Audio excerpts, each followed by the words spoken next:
Thank you very much. So we have, do we have still 15 minutes for, or should we, because I know we are a bit, 5? Okay. 10. Okay, 10.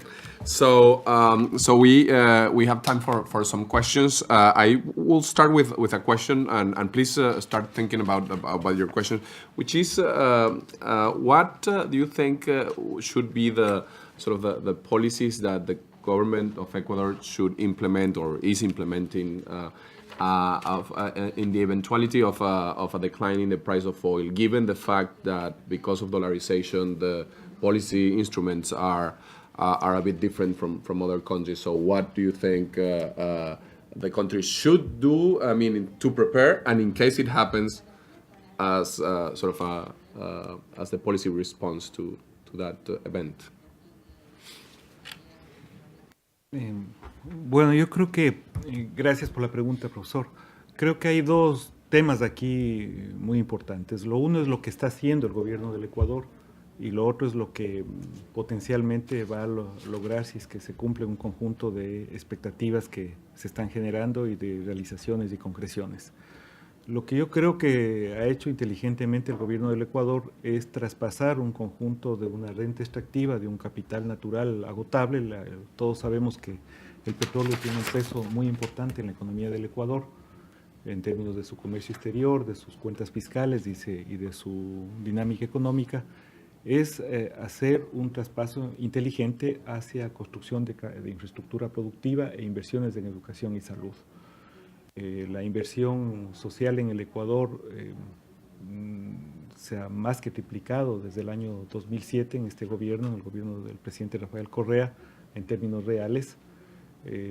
Esto ha implicado un cambio de prioridades fundamentales en la estructura del presupuesto general del Estado y evidentemente esto se traduce en un conjunto de resultados económicos y sociales que han sido destacados por los distintos organismos internacionales.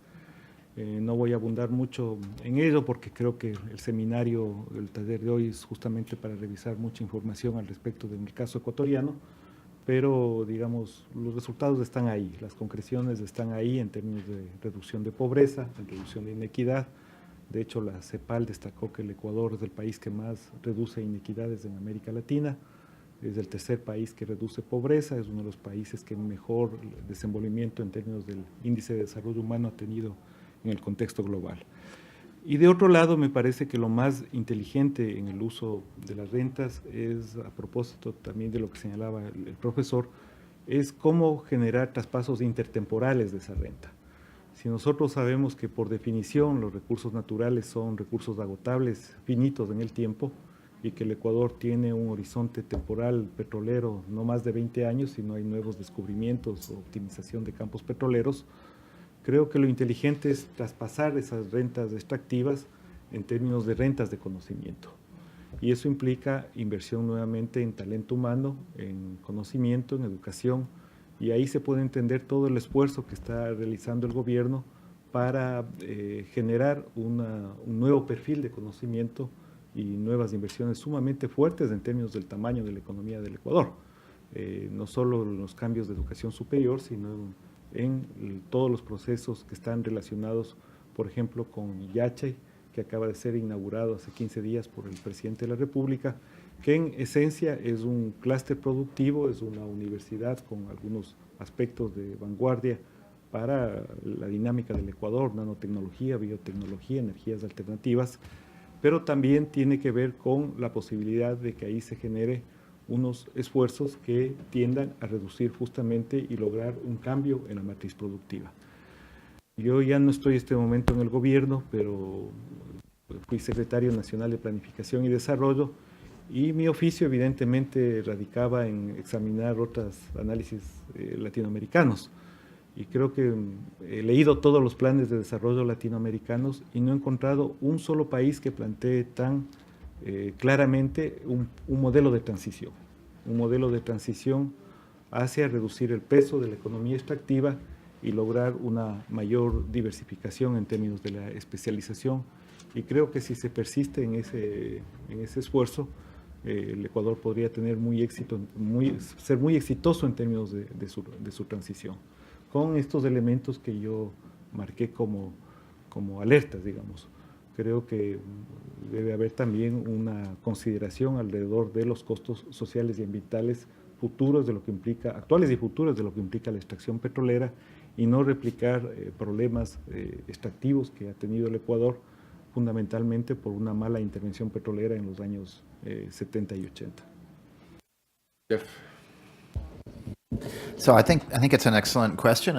Ecuador and other commodity-producing countries ought to be asking themselves all the time, what if world commodity prices, oil prices crash tomorrow? What kind of shape would we be in? And you know, there's a saying, an ounce of prevention is worth a pound of cure. I don't have any good answers what to do afterwards. It's everything is what to do ahead of time to make yourself less vulnerable to this. And the suggestions I made, policies that seem to work and those that don't, had to do with ex ante. Planning ahead of time. Many of them had to do with saving, I mean, the budget and all that, both to save enough in boom times and how you allocate it with the pension funds. I think that investing in health and education and infrastructure those are forms of saving and investment, and that's also deserves to be part of the answer, what to do during boom times. And it is, at least in the case of health and education, it can be not just good for growth and not just good for intertemporal, smoothing, but also good for the income distribution and have great externalities. Unfortunately, all three sectors are often misused, especially education and infrastructure. I mean, infrastructure, transportation is probably, nowhere is there more potential for positive spillovers on the one hand, if you build the right roads and build them, efficiently, and nowhere is it more prone to corruption and misuse in many countries. So it matters very much how it would be done. And on education, I would say the students demonstrating in Chile to make higher education free for everyone, turn it into a European-style education where, you don't have to pay anything and you don't have to pass any test scores, so you can stay in college forever. That's not my solution. I think that's not good for income distribution. It's not good for growth. It's primary education, basic education, where the highest priority should be, both in terms of growth and in terms of income distribution. Okay, so please, since we have only like 5 minutes, please state your question briefly and to the point, and introduce yourself before doing it, and maybe we can pick 2 or 3 questions and then go back to the ambassador, and then on the back. Professor Franklin, I really enjoy your talk, and thank you very much. I have a question. You mentioned that that you should institutionalize in Chile did in order to take advantage of the resources when you are in the bonus and the surplus time. And you mentioned that you need to be very sure that there was a deviation enough to use those resources. So in Ecuador in the past, you need to find. My point is that how you do that in a way that is also effective to the needs of the people, because in Ecuador in the past you have an institutionality that we have a fund where all these windfalls of oil went, and the sole use that you can do for that fund was to pay debt or repay debt, to accumulate resources to repay our debt, our international debt. And because of that, the prices of the debt went up because the international investors perceived there was enough resources to that. And we didn't invest that money in the past in what we're doing right now. We're investing in education and infrastructure. And when you are poor, you always have the dilemma, which is best, to save for the future, or to invest in what you need. And that's always also a dilemma. So, how you find the design of those institutions so you don't, you want to isolate them from politicians that only want to maximize voters, right? I understand your point. But how you do that also in a way that the people are represented on those institutions. The people needs are represented in those institutions. Speak, yes, on the back.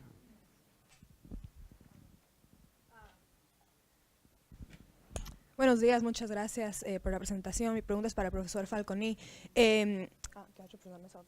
Perdón, mi nombre es Ananda Páez Rodas, soy un estudiante en Tufts University, estudio Economía en Desarrollo. Mi pregunta es para el profesor Falconi. Usted habló acerca de cómo el Ecuador está intentando apartarse del modelo extractivista y mi pregunta es ¿por qué, si es que el Ecuador ha vendido su producción de petróleo a China para los siguientes 10 años, no le parece que eso más bien nos está estancando en un modelo extractivista? Porque de lo que tengo entendido según su presentación, el invertir en la educación, en la salud, la idea es alejarnos de aquel modelo, pero si para los siguientes 10 años estamos embarcados en eso, ¿cómo puede, me parece un poco una contradicción, cómo podemos en los siguientes 10 años apartarnos de un modelo si ya hemos vendido toda nuestra producción a otro país? Gracias. Una pregunta más. Sí, adelante.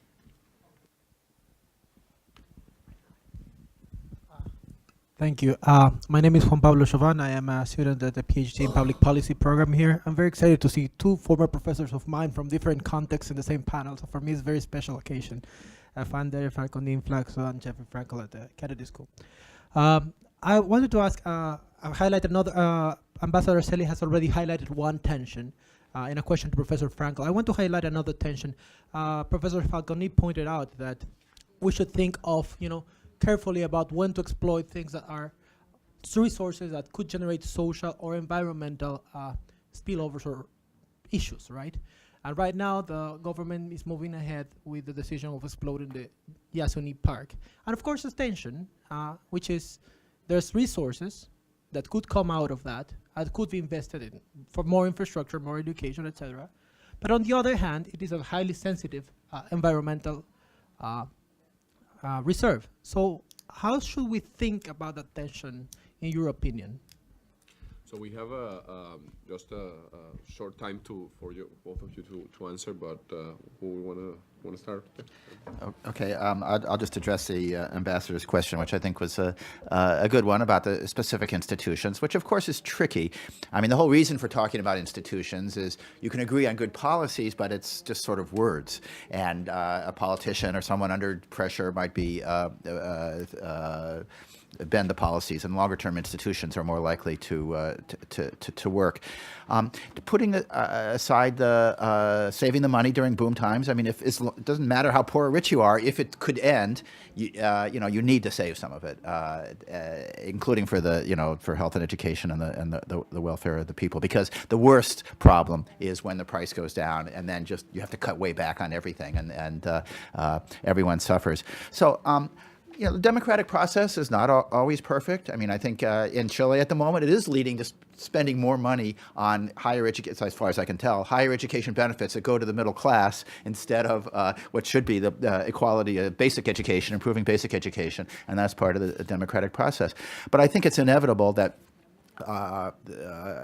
my view is that the pension funds, the commodity funds, should be professionally managed just for financial return, and the question how to spend it should be a political decision that's made by the government, and for better or worse. And so that means giving some fixed rate, the estimate of what the rate of return is. I mentioned that Norway does 4%, which is probably too high, but some fixed amount to the government, and that decision should be made independently. The fund should do the financial investing, and they should do this. The government should do the spending. Bueno, muchas gracias por las dos preguntas que creo que de una u otra manera se ensamblan. Bueno, yo creo que una de las ideas centrales de mi exposición fue plantear de que los recursos naturales no son per se buenos o malos. O sea, depende su uso a lo interno y depende de un conjunto de factores internacionales a los cuales están envueltos fundamentalmente nuestras economías. Creo que en ese contexto, digamos, lo que inteligentemente se debe hacer desde mi punto de vista es lograr bajar el peso de la economía extractiva y lograr una diversificación en términos de la especialización. En el caso nuestro, el caso del Ecuador, tú perfectamente conoces que 5 productos, digamos, generan casi las 3/4 partes del comercio exterior ecuatoriano. Y por lo tanto esto no es sano para una economía, si nosotros queremos lograr otro tipo de desarrollo y otro tipo de inserción a futuro. En ese contexto me parece que el tema no es cerrar las llaves, es decir, yo cierro las llaves de la explotación o y cómo hago todo lo demás, digamos. Ese es el punto neurálgico del trade-off de política pública. Y creo que lo que se debe hacer, insisto, inteligentemente es bajar ese peso de la economía extractiva y lograr un flujo intertemporal de renta hacia sectores ligados al conocimiento, innovación, cambio en la matriz energética, productiva, etcétera, y fundamentalmente a resolver problemas sociales. Sobre el perfil, digamos, del tema con China, bueno, China es una realidad geopolítica internacional, negocian todos los países del mundo con China, es una realidad, es la segunda economía del planeta, es un país metafóricamente sediento de recursos naturales y por lo tanto el Ecuador tiene contratos, digamos, de venta anticipada de petróleo con China como lo tienen muchísimos países del mundo. Esto no implica hipotecar su desarrollo a ningún país, sino reconocer una realidad geopolítica internacional. A mí me gusta mucho esa frase de José Mujica, ¿no? A veces en el maximalismo entre el todo y el nada siempre nos quedamos con el nada. Creo que es mejor pensar en una transición adecuada e inteligente en términos de las economías extractivas. Esto también enlaza muy bien con el tema de la iniciativa Yasuní ITT, porque yo comparto contigo, es decir, creo que alrededor de la iniciativa se jugaba un conjunto de valores superiores, digamos, en términos de lo que puede ser una distinta definición de desarrollo. Lastimosamente se tomó la decisión de explotar una parte del bloque donde está contemplado el Yasuní ITT. Esto fue hecho dentro de un proceso deliberativo democrático, es decir, el presidente envió esto a la Asamblea Nacional. La Asamblea Nacional deliberó, acordó y puso reglas claras sobre esa explotación, planteando que no debe haber una afectación mayor al 1 por 1000 del campo ITT o de uno de los campos que está dentro del Parque Nacional Yasuní. Me parece que ahí esto también, si bien hay una lectura en términos de política interna, hay también una lectura en términos de código internacional. Y también tiene que ver con algunos de los puntos que estaban ahí, que lastimosamente quizás no lo desarrollé tan bien, que tiene que ver con esto de la maldición del carbono. Es decir, hasta qué punto los problemas ligados al uso de los recursos naturales solo dependen de los problemas de eficiencia y no de los problemas de consumo, y no de las responsabilidades que tienen los países ricos en ese consumo. Si vemos el perfil de consumo de ese gráfico ascendente, digamos, que se veía ahí en términos de consumo de energía por unidades energéticas, buena parte de esa responsabilidad recae en los países que tienen consumos 20 o 25 veces superiores al promedio latinoamericano. Y también hay una responsabilidad grande en la economía que está creciendo, es decir, y con los mismos patrones de desarrollo de las economías ricas, es decir, porque de una u otra manera el desarrollo de los BRICS va aparejado a ese desarrollo también generador y alto demandante de energía de carbono. Entonces me parece que ahí hay una responsabilidad, o sea, en el tema del Yasuní ITT, lo que quiero transmitirte es que también hay una corresponsabilidad internacional. La iniciativa siempre estuvo pensado también como un elemento de corresponsabilidad para evitar emisiones, en un efecto innovador, porque las emisiones netas evitadas te reconoce deforestación, pero la lógica era ¿por qué no reconocer combustible que estás dejando de quemar? En términos de cambio climático, el argumento es impecable. En términos de reconocimiento internacional, lo que tenía que ser aportado, que era la mitad del valor presente neto de los ingresos futuros, no se logró. Y aquí me parece que hay un efecto de corresponsabilidad internacional que yo insisto, juega mucho también en los temas de comercio internacional, que quizás podríamos ampliar después un poco más la discusión. Thank you very much to our great panelists, and let's thank them, and we'll move to the next interesting panel. Thanks. Muchísimas gracias. Thank you very much.